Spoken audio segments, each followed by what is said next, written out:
அனைவருக்கும் வணக்கம். இன்றைக்கி நம்ம பார்க்க போகிற பதிவு பிப்ரவரி 2024க்கான மைத்ரேய முகூர்த்தத்தை பற்றி தாங்க. மைத்ரேய முகூர்த்தம்ங்கிறது வெறும் கடனை அடைக்கிறதுக்காக மட்டும் இல்லை.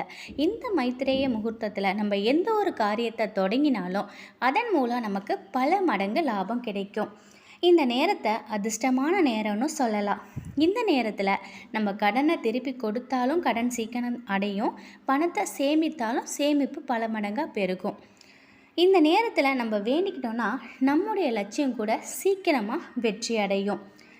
இந்த மைத்ரேய முகூர்த்தத்தில் சேமிக்கக்கூடிய பணமும் இரட்டிப்பாகும். நம்ம கடன் சீக்கிரம் தீரணும் அப்படின்னு நம்ம வேண்டிக்கிட்டு நம்ம யாருக்காவது கடன் கொடுக்கணுன்னா அதிலிருந்து ஒரு சின்ன தொகையை நீங்கள் எடுத்துக்கணும். இந்த தொகை சீக்கிரமாக கடனை நான் அடைச்சிடணும் அப்படின்னு மனசார விநாயகரையும் உங்கள் குலதெய்வத்தையும் நீங்கள் முதல்ல வேண்டிக்கணும். நீங்கள் இந்த நேரத்தில், அதாவது இப்போ நான் சொல்லக்கூடிய மைத்ரேய முகூர்த்த நேரத்தில் ஒரு பச்சை கலர் துணியை எடுத்துக்கோங்க.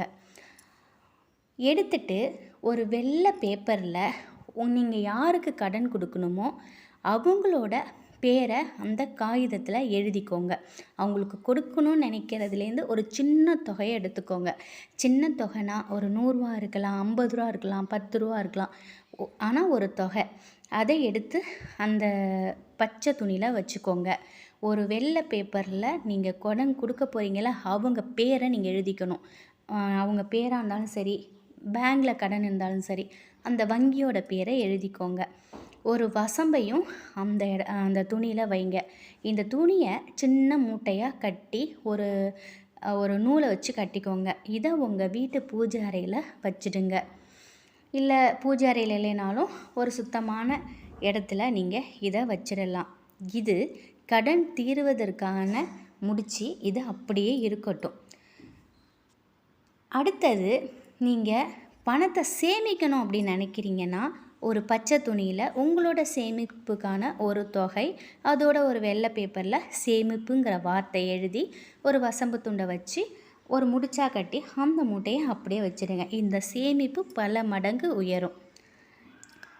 பண தேவை மட்டும் இல்லைங்க, உங்களுக்கு வேறு என்ன விஷயமா இருந்தாலும் சரி, எடுத்துக்காட்டால் ஒரு தீராத நோய், இல்லை திருமணம் நடக்கணும், இல்லை குழந்தை பேர் கிடைக்கணும், இல்லைன்னா உங்கள் குழந்தைங்க நல்லா படிக்கணும், இப்படி எல்லா விஷயத்தையுமே உங்களுக்கு என்ன தேவையோ அந்த விஷயத்த அந்த நேரத்தில், அந்த முகூர்த்தம் மைத்ரேய முகூர்த்தம் அந்த நேரத்தில் ஒரு வெள்ளை பேப்பரில் எழுதி பச்சை துணியில் வச்சு அதோட ஒரு வசம்பை வச்சு மூட்டையாக கட்டி நீங்கள் சாமி ரூமில் இல்லை வேறு எங்கே வேணாலும் நீங்கள் வைக்கலாம். ஒரு நல்ல சுத்தமான இடத்துல நீங்கள் வைக்கணுங்க.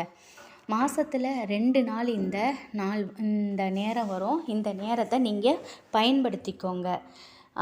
கடன் தீரணும் அப்படின்னு சொல்லி நம்ம வேண்டிக்கிட்டு நம்மளோட உழைப்போட நம்ம உழைக்கிறோம். அதை நம்மளால் காசு வருது, ஆனால் கடன் அடைக்க முடியல, வேறு ஏதாவது செலவாயிடுது, கடன் அடைக்க முடியாமல் தடங்கள் அதிகமாக வந்துகிட்டே இருக்குன்னு நினைக்கிறவங்க இந்த மைத்ர முகூர்த்த நேரத்தை பயன்படுத்திக்கிட்டிங்கன்னா வெகு விரைவிலேயே உங்களோட கடன் சுமை குறையும். அதை நீங்கள் கண்கூட பார்க்கலாம். இந்த மாதம் மைத்ர முகூர்த்த நேரம் 5/2/2024 திங்கட்கிழமை வருது. நள்ளிரவு 12:58லேருந்து 3:10 வரைக்கும் இருக்குது. அதே மாதிரி 14/2/2024 புதன்கிழமை வருது. காலை 10:45லேருந்து 11:42 வரைக்கும் இருக்குது. நான் இந்த நேரத்தை டிஸ்கிரிப்ஷன் பாக்ஸ்லையும் கொடுக்குறேன், செக் பண்ணிக்கோங்க. இந்த நேரத்தை பயன்படுத்தி உங்களுடைய கடன் பிரச்சனைகளை, மற்ற எந்த பிரச்சனையாக இருந்தாலும் சீக்கிரமாக தீரணும் அப்படின்னு சொல்லி இந்த நேரத்தை பயன்படுத்திக்கோங்க. உங்களுடைய முயற்சியை தூண்டுவதற்காக, உங்களுடைய முன்னேற்றத்தை அதிவேகமாக செயல்படுத்துவதற்காக நம்முடைய முன்னோர்கள் நமக்காக சொல்லிவிட்டு போன இந்த மைத்ரேய முகூர்த்த நேரத்தையும் உங்களுடைய வாழ்க்கையின் முன்னேற்றத்திற்காக பயன்படுத்திக்கோங்க. இதோடு சேர்ந்து விடாமுயற்சி உங்களுக்கு விஸ்வரூப வெற்றியை பெற்றுத்தரும் கண்டிப்பாக. இந்த தகவல் உங்களுக்கு பயனுள்ளதாக இருக்கும் அப்படின்னு நம்புகிறேன். வேறொரு நல்ல தகவலோடு உங்களை சந்திக்கிறேன். நன்றி, வணக்கம், வாழ்க வளமுடன்.